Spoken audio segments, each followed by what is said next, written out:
Hello again, this is Yalak. Today's date is July 15, 2015, and I'm doing lesson 5 of the series of lessons I've been doing entitled The New Testament is Fake. New Testament is fake. If you've gotten a hold of this recording by other means than like on the street, then you can see this video if you're just hearing the MP3, or find the other videos on youtube.com. Just look for my channel Yalak-Emet. That's YALAK-EMET, and you can see the other lessons. Alright, so this is lesson 5, and the kind of subtopic here for lesson 5 in this series is not about Christ. Not about Christ.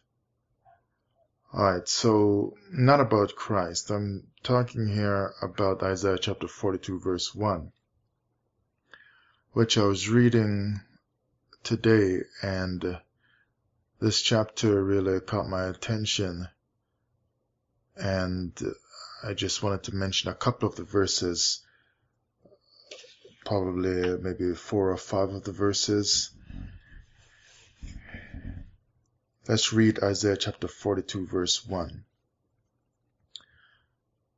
Behold my servant, whom I uphold, mine elect, in whom my soul delighteth. I have put my spirit upon him. He shall bring forth judgment to the Gentiles. It stood out to me as I read it today, because I remembered in the Christian church, this and other verses like this was used a lot to show how the Old Testament was a type of Jesus and how Jesus was fulfilling these things. And so far, the different scriptures that I've looked at in the other lessons don't really show me that these things are about Jesus, except that it was made to look that way.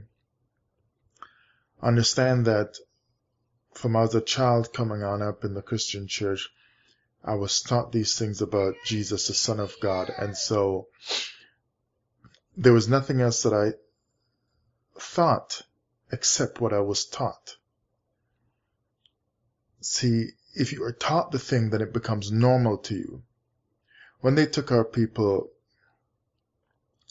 the Israelites and the Arabs came and took us in the Arab slave trade, they conquered us, and they took us under their wings. And that's not a term of endearment, really. It's more saying that they really took us under their wings. They covered us and made us their, for want of a better way of put it, their children, so to speak, by letting us grow up like that. So when they took our people out of parts of Africa that they found us, the Arabs, they took us away and made us fight their wars for them, because we were great fighters. Our people were great fighters. The Israelites, read the Bible, all the wars they fought and so on. And forced us to become what they were like. They forced us to worship the way they worship. They forced us to take on Islam. So there are a lot of our people who are in Islam today. I know I talk a lot about Christianity, but there are a lot of our people in Islam as well, calling on Allah and thinking that stone is so great.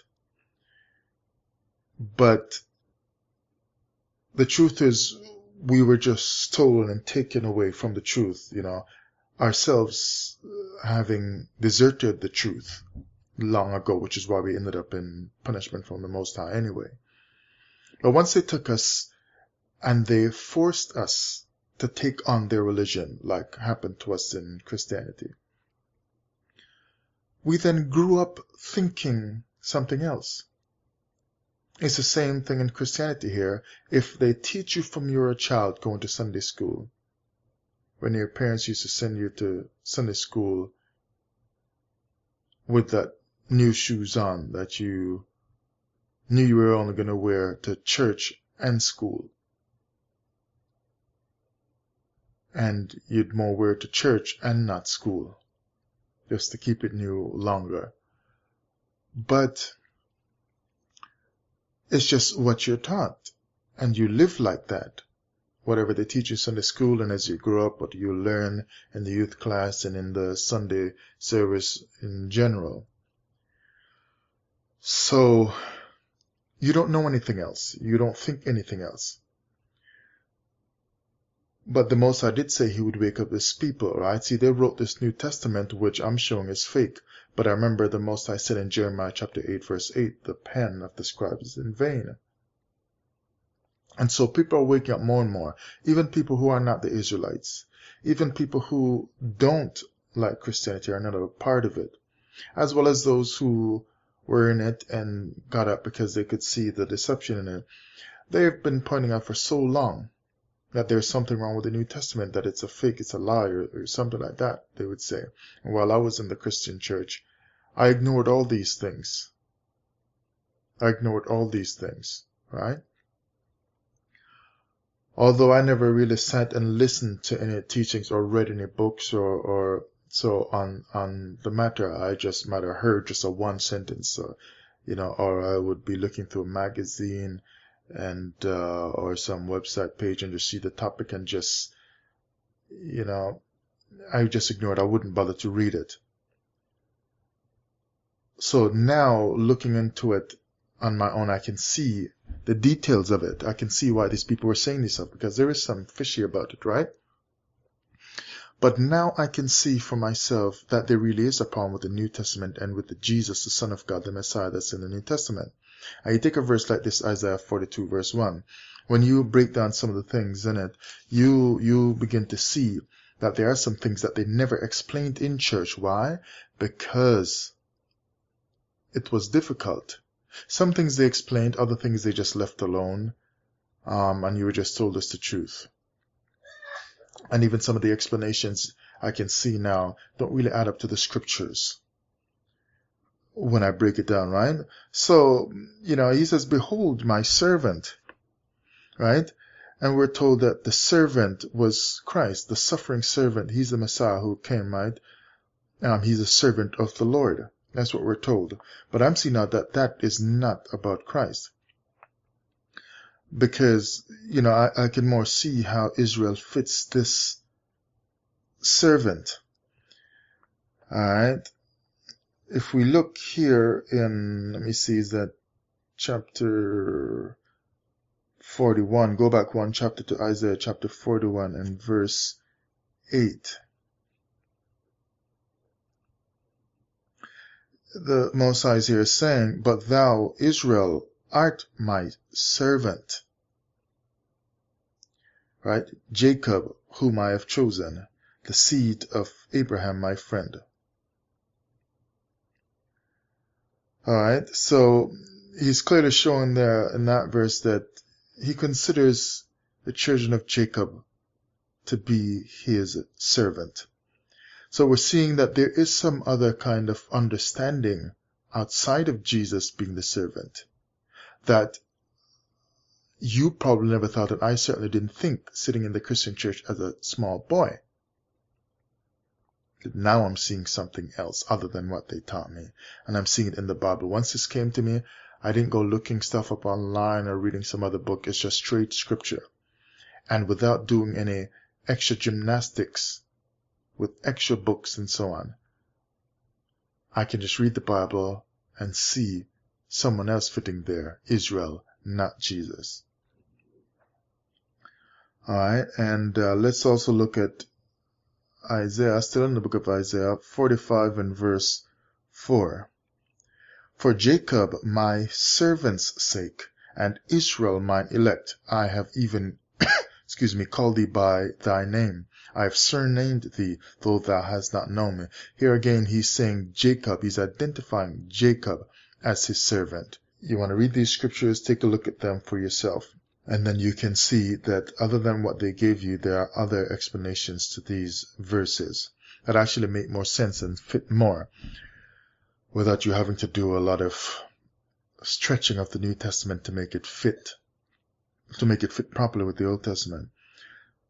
So again, shown here, this is not necessarily about Christ, but Jacob is his servant, meaning the children of Jacob. Let's look here again at Isaiah 49 and verse 3.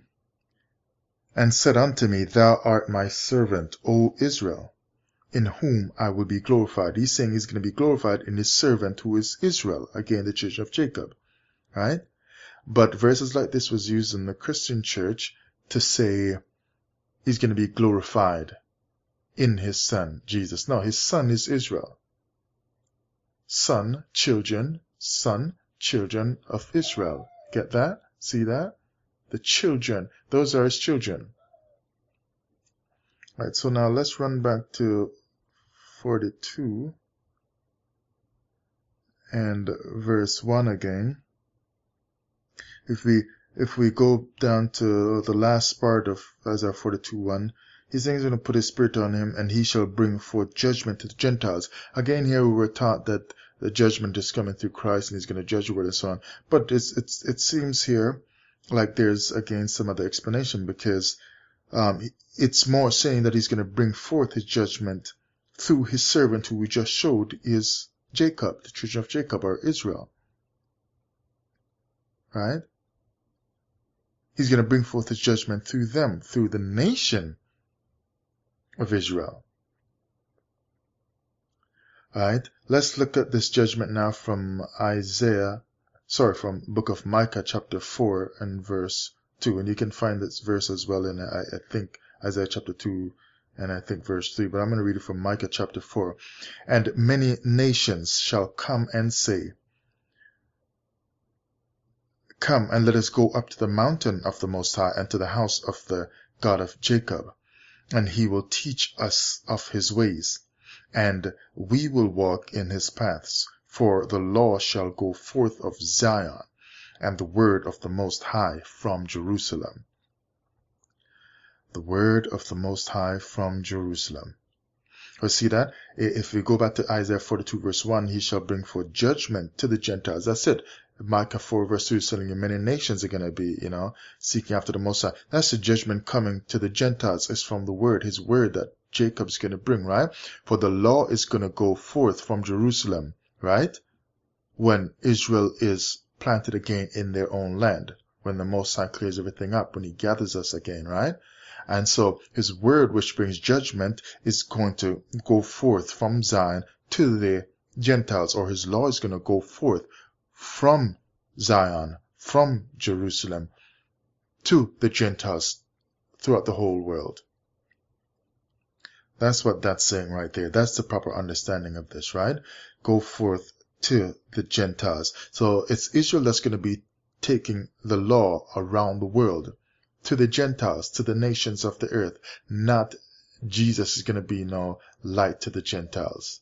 It's Israel that's going to be a light to the Gentiles, because the Most High is going to work through Israel to show his light through his nation of priests to the Gentiles of the world. Alright, so Jacob fits well with this verse here, Isaiah 42 verse 1. Let's move on to verse 2.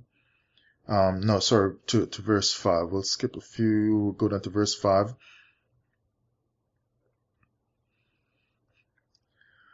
Thus saith, we know that, we're taught that Christ was the one that made the earth, John chapter 1. Actually, let me see if I can read that.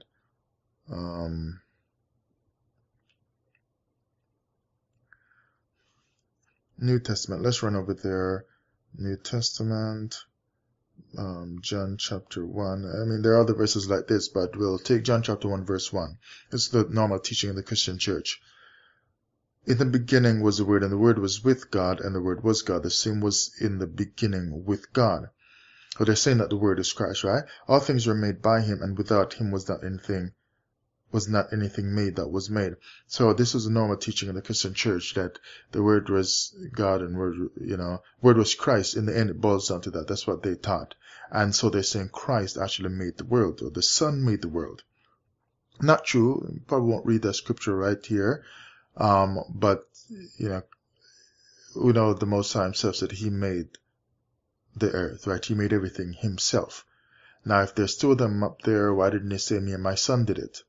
Or I started and my son finished it. Or I started and then my son jumped in and joined in with creating it. Now, he said he did it himself. He did it himself. Right? But the fake New Testament is telling you that Christ did it. Verse 4, in him was life, and the life was the light of men. But we just talked about how the light is going to come through Jacob to the Gentiles, right? Let's run down the verse 7. The same came, talking about John, for a witness. But the Most High already said, you are my witnesses, talking about Israel. Children of Jacob, right? 12 sons of Jacob makes up the nation. They're his witnesses, his people. Alright, that all men through him might believe. But again, the scriptures we read are showing that the Lord is going to go forth from Zion through the children of Israel. That through them, people are going to believe and find the Most High. All the nations, Micah chapter 4 verse 2, are going to want this when they start to see the light that's shining from the Most High through his nation of Israel. The light of the Most High is coming through his word, which the children of Israel are going to keep properly when the covenant is renewed and they're gathered back into their land. Now hear this plain lie here in the New Testament from John 1 verse 8. He was not that light, but was sent to be a witness of that light. Verse 9, that was the true light, which lighteth every man that cometh into the world. Now, I don't know what they're trying to say. But of course, as a Christian, I thought from as a boy, everybody gets this light, but never thought of it. But now I'm thinking of it. If every man is lit with that light that comes into the world, why do you need to see the light later on when you become an adult and they're preaching, they're harder to you in church and so on to try to get you saved? I thought when you came into the world, you got the light, you saw the light, right? It lights every man that comes into the world. So what about all those people? You might say, no, brother. Well, that means once you get saved, once you see the light, then you get saved. So it might not necessarily mean that you see the light as a baby. Once you come into the world, bam, the light hits you. No, it just means when you get saved. Well, what about all those people? Let's go to the extreme now. Satanic worshippers who don't care anything about the light of the Most High, don't care anything about God or Jesus, who worship Satan. They never see the light. They never care about it. And they live and die that way. Well, at what point do they see the light? Since this is saying here, it lights everyone that comes into the world. So since they will never get saved, at what point do they see the light? Then that makes the scripture be a lie, because it says it lights every man. So whether the light lights you up so that you see the truth of the Most High, when you're just born as an infant, as a baby, or later on when you're an adult and you get saved at 20 or 30 years old, as they say in the Christian church when you get saved. Now, whichever time you get saved, you'd see the light, or whichever, So what we're seeing here is that this scripture is a problem for those people who never see the light. Never see the light. And try to tell that to all those Christians who have had a loved one or a friend die and they know they were never saved. They never got saved, never got baptized, never chose the Lord. They know crying and weeping, oh, my friend is going to hell because, or my family member, you know very well that they know in their hearts this person never saw the light. That means that that person lived their entire life and never chose the light, never saw the light, never cared about the light. But the verse here says it lights every man that cometh into the world.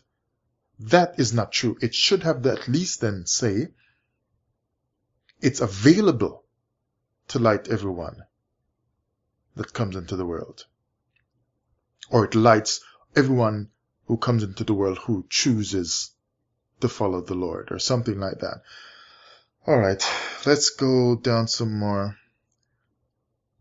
to verse 14. And the Word was made flesh and dwelt among us. We beheld his glory. Let's stop there.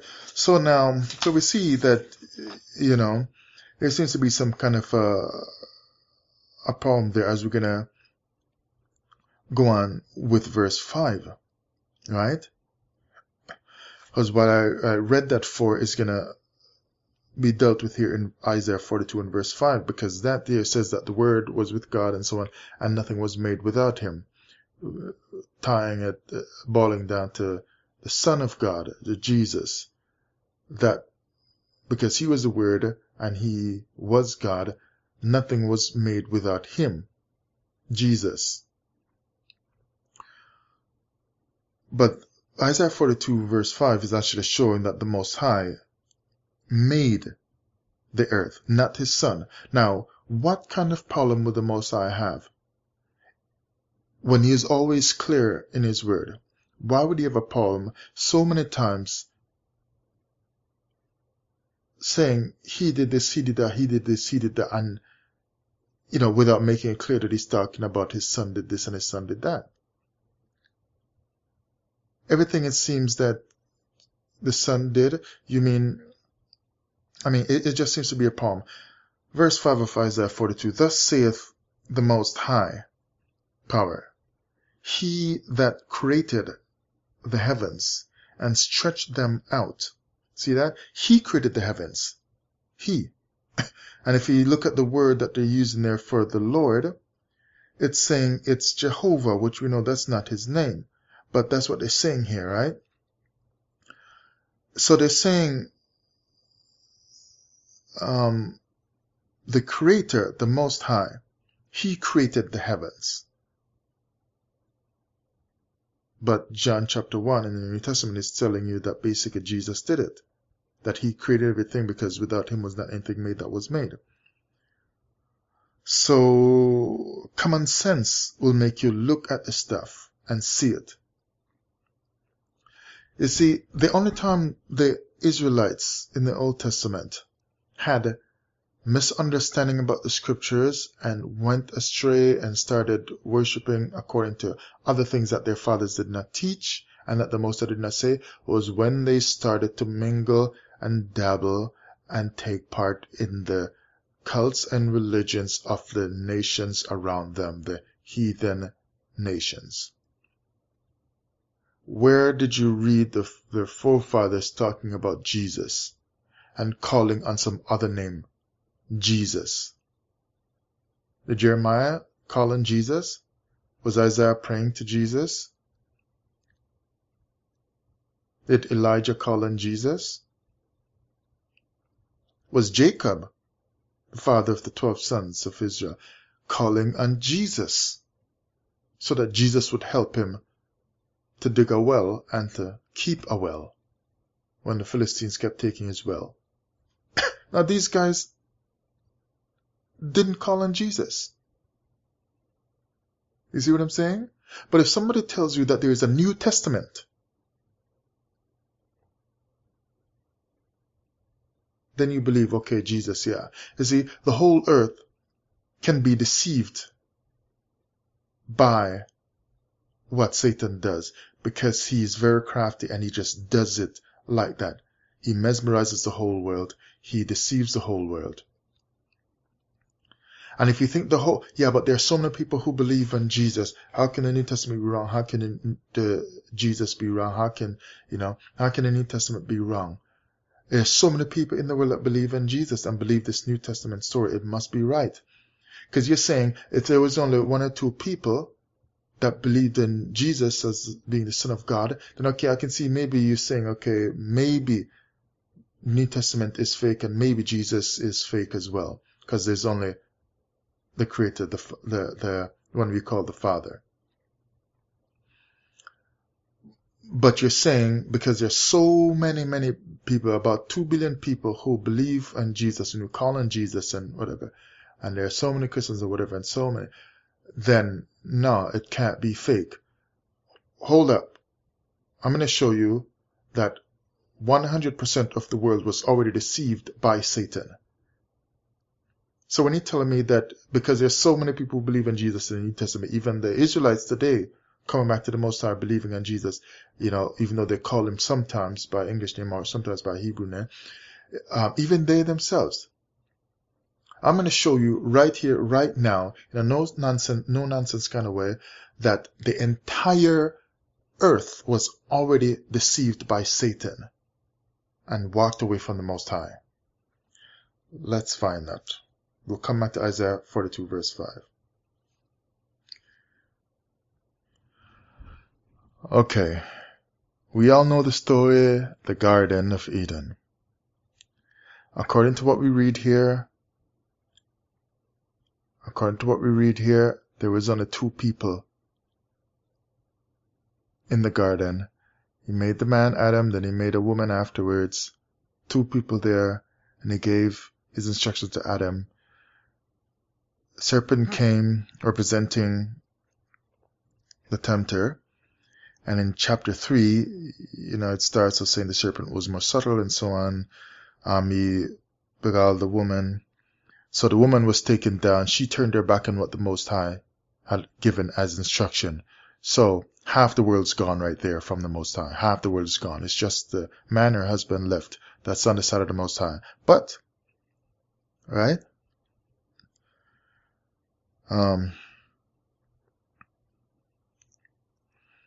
When you read Genesis chapter 3 and verse 6, it says, "And when the woman saw that the tree was good for food, and that it was pleasant to the eyes, and a tree to be desired to make one wise, she took of the fruit thereof, and did eat, and gave also unto her husband with her, and he did eat." Genesis chapter 3 verse 6 shows that 100% of the world walked away from what the Most High said, turned their back on him, and chose the way of Hasatan. The entire world. Oh, brother, there was only 2 people. The entire world. But it was only 2 of them. All of the people on the earth. And you're telling me there was only 2 of them, so, it's not a big, there was only 2 of them. Listen, if it was only 2, wouldn't it have been even more easy for them to walk the way the Most High said to walk? You don't have like millions and millions of people at that time coming up with all kinds of strange doctrines and political reasons to fight and conquer people and whatever, to be pressuring them to sway this way or that. It's just the 2 of them. And you're telling me that's not significant? It's only 2 of you. And you are so close to the Most High. And when you look at even Adam, he was the only person that we read right there to have spoken and dealt with the Most High in such a direct manner. And he still couldn't even walk the straight way. See, you and I always thought if the Most High could be sitting on the couch with us, walking through our house with us, being in our car with us in such a strong and direct manner, we would never fall. But people already had that. You see, in the garden. So anyway, 100% of the world. So when you say, 2 billion people in Christianity and so many people on the earth believe Jesus and this New Testament, it must be right. You're saying that based on numbers, it has to be right. No. Didn't you read? We won't go to it now, but didn't you read with what's his name? Elijah? Actually, let's just go and look and read that one. Okay, actually, let's read from 1 Kings chapter 18. We're dealing with Elijah here. 1 Kings 18 verse 19. Now therefore send and gather to me all Israel unto Mount Carmel, and the prophets of Baal 450, and the prophets of the groves 400, which eat at Jezebel's table. So you're seeing a whole lot of prophets here. 450 prophets of Baal, and 400 which eat at Jezebel's table.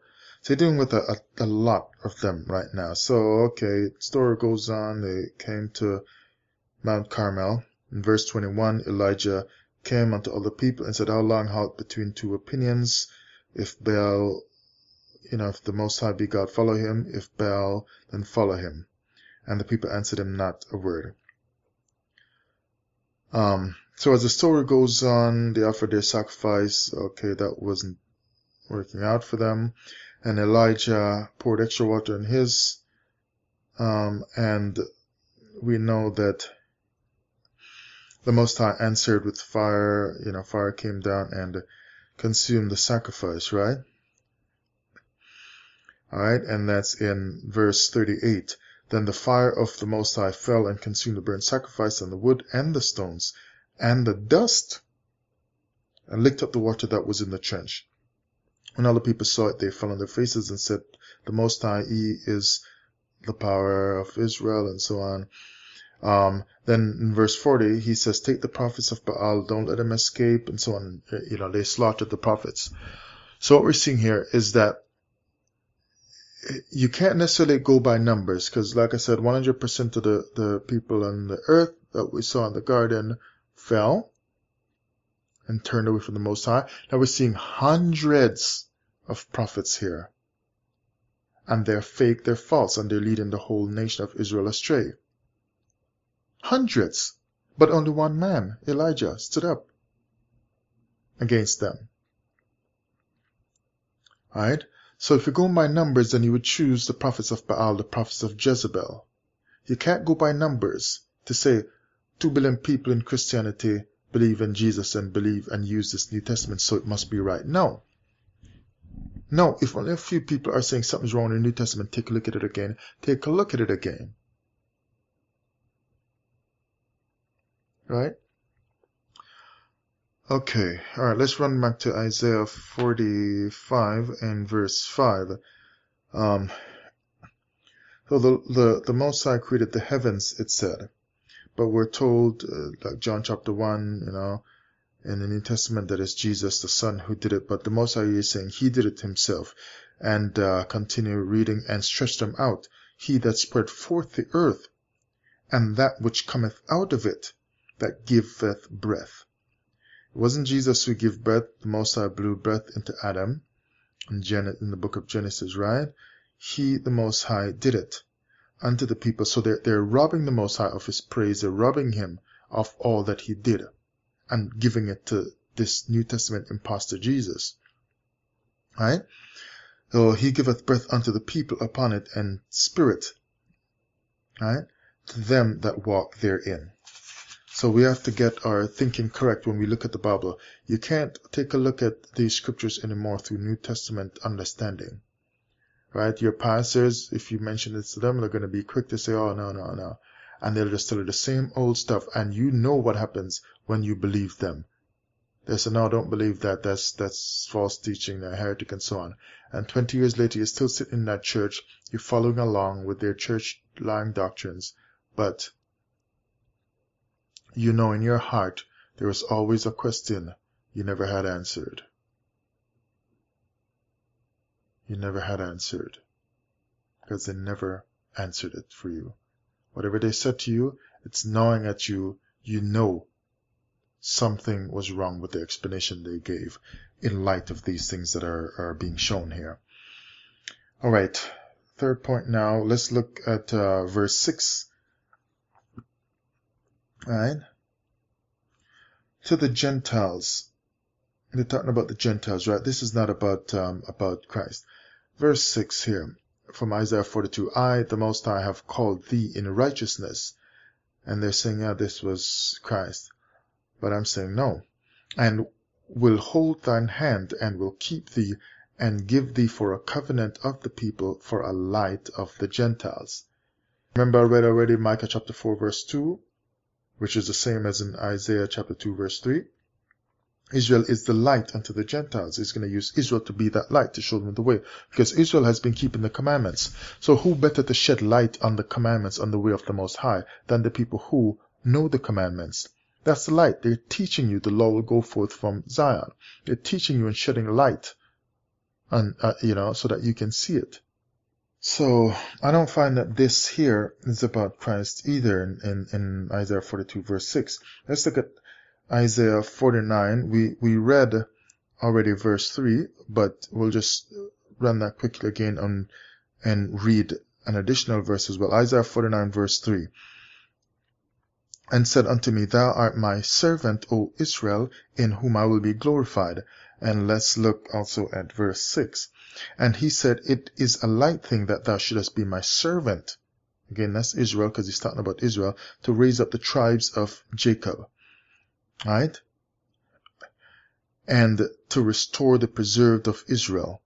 They're saying Jesus is raising up the tribes of Israel because he came to restore Israel and the Gentiles. Now, if you read the whole chapter and the chapters surrounding this, you're going to see he's talking about Israel, right?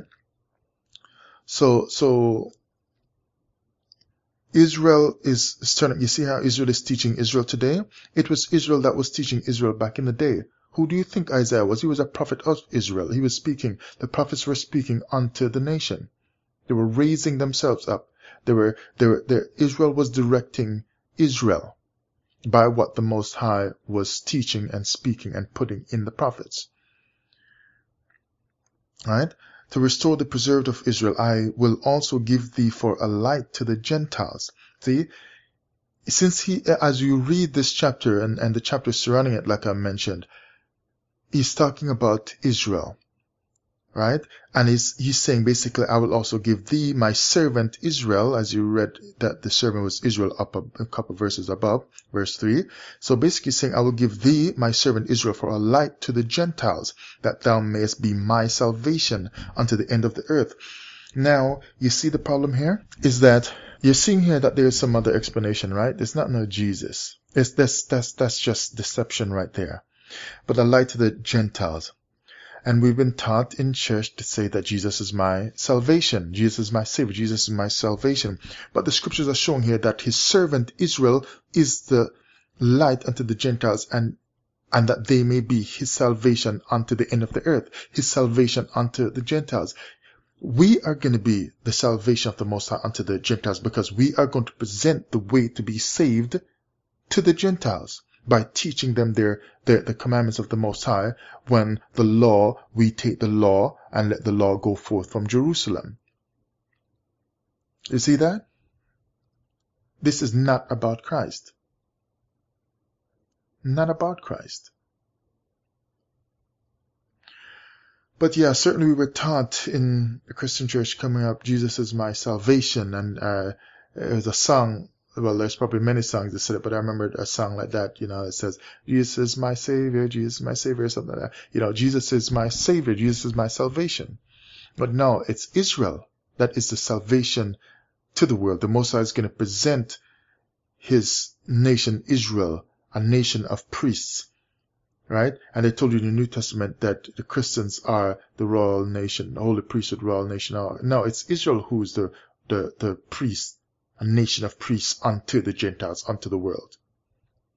And they borrowed that over, they carried that over from the Old Testament to the New Testament to make the New Testament look good and look true. But Israel is the salvation, not Jesus. And so when you come now and find out that you're an Israelite, and you're bringing over the Christian deception teachings from the Christian deception church over to being an Israelite, and you're still reading the Bible through Christian lenses, Christian eyeglasses, then you're thinking really in Israelite terms. And this is not a condemnation to Israelite brothers and sisters. No, we're all learning and growing. Even myself, we're all changing things. We're learning as we go, right? But I'm just saying, if you're looking at it through Christian spectacles, then you're really still seeing Jesus all over the Old Testament, but he's not there. He's not there. Jesus isn't the salvation to the Israelites. I already showed that in the last lesson, lesson 4, that Jesus couldn't save his people because they were still being slaughtered by the Romans. So he didn't save them. Remember, the salvation the Israelites were looking for was no spooky fly to heaven with 2 wings forever. They were looking to be restored into their kingdom, which the Most High gave to them, the kingdom of Israel. That was his salvation, salvation from the enemy nations. Like at that point when Christ supposedly came, the Romans were over them. Their salvation was to be freed from the Romans. So, how come he came to save them? To reverse the curse of Deuteronomy 28, chapter 28, that they would be under the power of other people, right? They're going to captivity, and he didn't free them from that. So, yeah, so I don't find that this here is about Jesus. So as an Israelite, you still think that if you're calling in Jesus by an English or Hebrew name, that Jesus is your salvation, because you're saying if black Jesus doesn't come and crack the sky, we can't be saved out of Babylon, and we can't be, he's going to come and crack the sky, and he's going to come with all kinds of angels and whatever. Yeah, you're still looking for Jesus. It's the Most High who's going to come and gather us and save us and restore us for his name's sake, not his son's name's sake. Yeah, but the name of the Father is in the Son. Okay, well, that name stuff is going to be dealt with eventually in another video, but he's saying his name's sake. So if he gave his son a name and his name is in his son's name, then shouldn't he still be mentioning his son's name in all these verses so that you can see that he is crediting the son with something? Shouldn't he say, I, the Most High, and my son? Or if you're using that name that's clearly corrupted, Jehovah, shouldn't he then say, I, Jehovah, and my son Joshua, or my son Jesus, or my son Yeshua? Right? He keeps saying, I alone, I, God, I, me, I did it, and all that kind of stuff. And when you look at the word there, even though some of us believe that it's a fake insertion in our Jehovah, it still says Jehovah. He's not saying Jesus. He's not saying his son. He's not saying Joshua. He's not saying that, right? So when he keeps saying, I, God, Lord, I did it, I'm the only one, it's just Jehovah's name alone you're seeing there. So he's not giving no credit to somebody else. He's saying he did all these things. He made the earth. He spread out the heaven. All right. So Jesus is not your salvation if you're an Israelite. You're just still believing the Christian teachings that now as an Israelite, if Yehoshua, or however they say it, doesn't come, we don't have no salvation. Now the Most High already promised us salvation. I will gather you from where you've been scattered. He didn't say, what's the problem with the Most High just saying, my son is going to gather you, or I'm going to send my son to gather you? No, he says, I will gather you. Isaiah chapter 11, verse 11. I'm going to gather you. Why didn't he then say, we are going to gather you? How come Jesus doesn't necessarily, look at Jesus saying, I and my Father are one, and I work hitherto with my Father, what I hear the Father do, I do. What I hear the Father say, I do. And he's saying, as my Father work, I work hitherto. Well, why didn't the Father say, when I get ready to work out your deliverance, your salvation, I and my Son are going to do it? He just says, no, I will gather you. Because there's no room for anybody else in there, because he said nobody else will free you. Now, here's the problem as well with Isaiah 42 and verse 6. Another problem here. The last part of it, I'll give thee for a covenant of the people, for a light of the Gentiles. Christians are saying that Jesus is the light to the Gentiles, so now we can be saved because Jesus is the light to the Gentiles.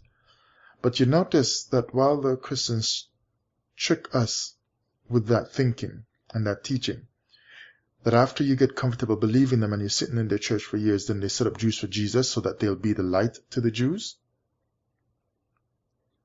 You see the conniving, tricking kind of way that Christianity operates? It tells you something for a long time, and when it gets seeded into you and you believe it, then they can bring in the next thing.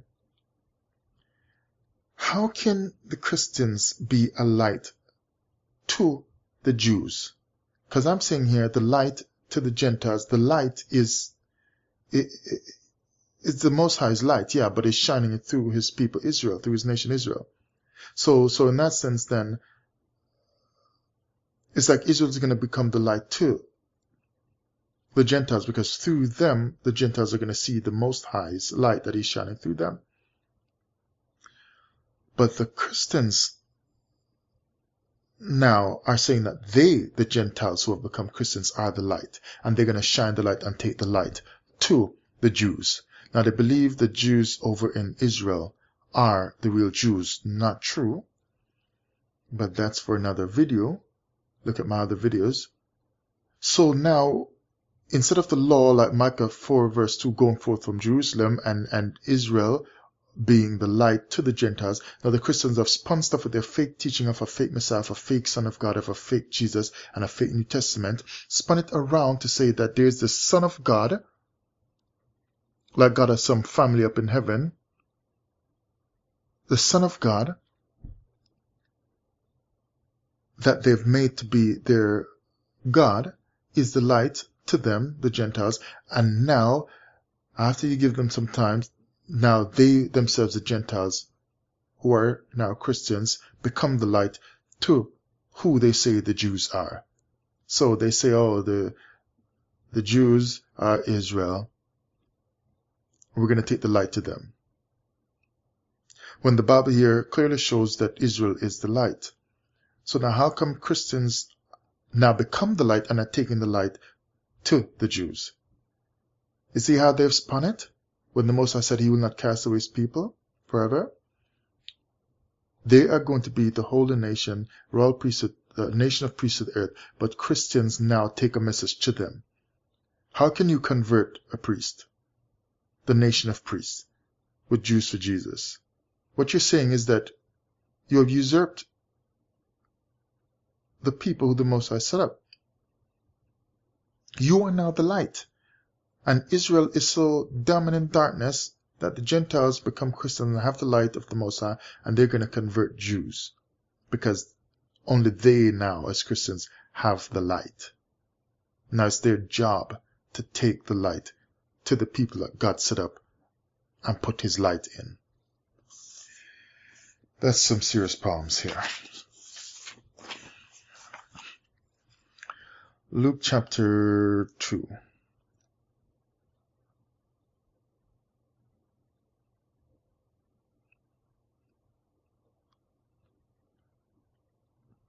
Luke chapter 2 verse 25 to 33.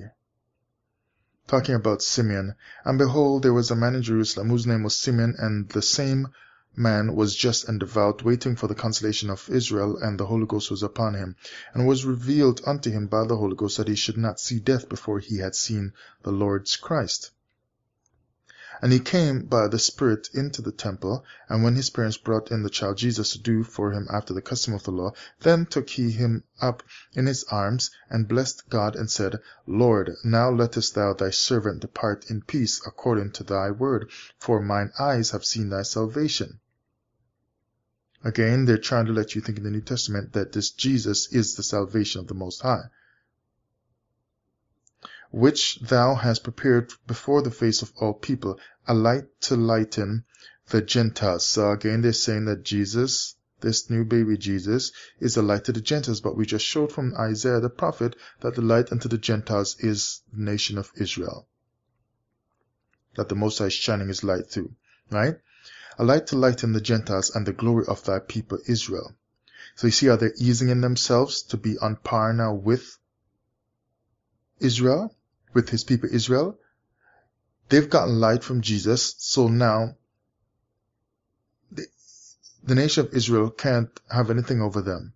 When the same Paul himself said what advantage there is to be a Jew, right? It means there's an advantage. But so they've put themselves on par, on the same level now with the children of Israel. And then later on, they'll, like I said, put themselves above it now by saying we need to go reach Jews for Jesus. So now they've gone above. Verse 33, and Joseph and his mother marveled at those things which were spoken of him. And you see, when they say stuff like this about Jesus to set him up as some light and of some whatever sent from God, salvation sent from God, or when he works a miracle or something, they usually do something to show, that he is set apart in some kind of special way, and he's more than a man, and he's, really, he's the biggest Israelite around because he's the Messiah and all. And so here again they're doing, and Joseph and his mother marveled at those things which were spoken of him. They have to use the word marvel and put that in there, a verse like that, to make it look like, wow, everything about this Jesus is so spectacular, we gotta marvel at him. Or he worked a miracle, we gotta marvel. Or he healed this and that person, we gotta marvel. They're doing all these flashy things with Jesus to make people marvel, to sell Jesus to the public, to sell Jesus to the Israelites, to sell Jesus to the world, and to make the New Testament look credible and look inspired from God. He did not send no New Testament. Alright, so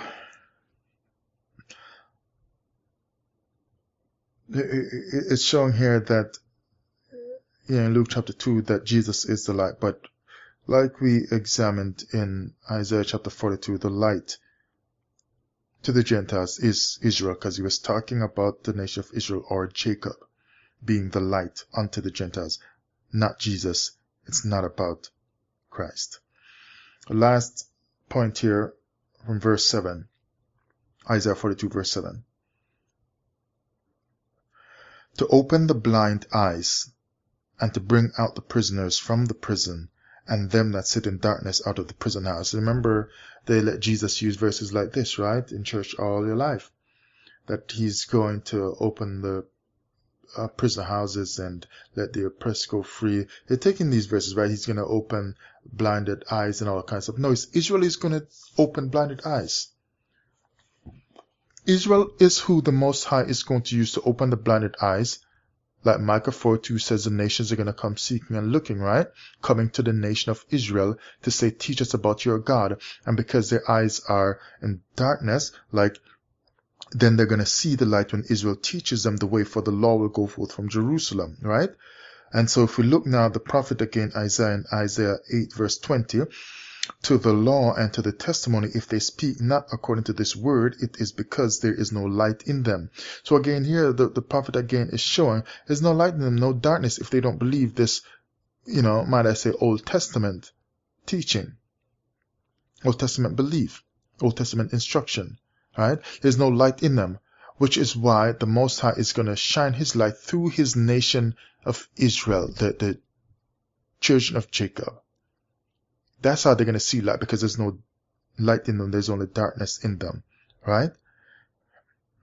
So Israel is going to be, according to verse 7, Israel is going to be used to open the blinded eyes, right?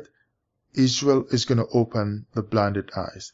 The Most High is going to use his people Israel to open the eyes of other Israelites who need to see, just like the prophets in the Old Testament who could see properly would be shining the light of the Most High with proper teachings of the Torah or of the commandments to open back the blinded, dark, shut eyes of the other Israelites who had gone into darkness and gone astray. Israelites were teaching Israelites to let them go. That's why the Most High said later on that eventually when, no man will teach his brother anymore. Because by that time it would have all been worked out. We're going to see properly now and so on, right? So the Most High here is showing, Israel is going to be waking up Israel, because the Most High is going to work on each person. You're going to share the lesson, share teaching, share whatever to bring us back. And then we're all going to seek the Most High in the end. Together, go in the wilderness, seek the Most High, right? And then Once we're restored properly and so on, then we're going to shine that same light that came to us, to the Gentiles, to be a hope, a salvation to the Gentiles. This here, Isaiah 42, is not about Christ. Again, showing, as far as I can see, that there's no Messiah that came that fit these teachings of the Christian church that we might have brought over into Israelite teaching. If there is a Messiah, all I'm saying is, I don't see it, but if there is, then bring him forth. Let him come forth. But he has to come and show himself outside of the New Testament, because he's not shown in the New Testament, because it's fake. Because the New Testament, they said, is written based on the Old Testament, and the Old Testament is showing that there's a conflict there. There's a conflict there. So let that Messiah, let that Son of God come. Right? If this Jesus, if the Son of God is real, let him show up in the Old Testament. Lesson 5. New Testament is fake. It's not about Christ.